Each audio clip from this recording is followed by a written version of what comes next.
ট্রেনের জার্নি কি মধুর।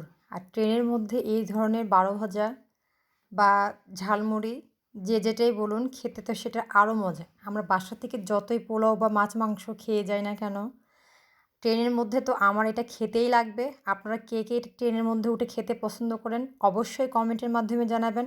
আমার মতো কে, কে বারো ভাজা লাভার আছেন সেটা অবশ্যই একটা লাইক, কমেন্ট, শেয়ারের মাধ্যমে জানাবেন।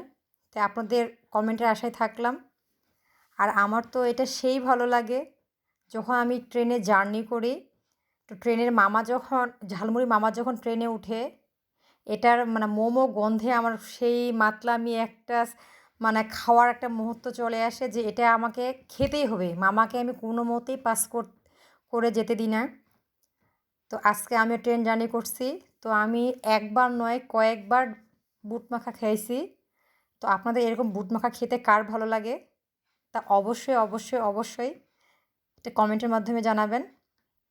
আমার ভিডিওগুলো যদি আপনাদের ভালো লেগে থাকে তাহলে অবশ্যই একটা লাইক, কমেন্ট, শেয়ার করে দিবেন। আর অবশ্যই হ্যাঁ, আমার চ্যানেলটিকে ফলো দিয়ে দিবেন। আমার ইউটিউব চ্যানেল আছে ন্যাকমুরুদ নিপা আক্তার। ওখানে অবশ্যই একটি সাবস্ক্রাইব করে দিবেন ছোটো বোন মনে করে। তো এই ছিল আজকে আমাদের ছোট্ট একটা ট্রেন জার্নি পীরগঞ্জ থেকে পঞ্চগড় পর্যন্ত। তো কেন গেছি বা কী কারণে গেছি যদি আপনারা জানতে চান সেটাও জানাবো, সেটার কোনো একটা ভিডিও আপলোড দেবো। তো তার জন্য আজকে এ পর্যন্তই। তো আমার ভিডিওগুলো কাদের কাদের ভালো লাগে অবশ্যই জানাবেন। আজকের মতো আল্লাহ হাফিজ।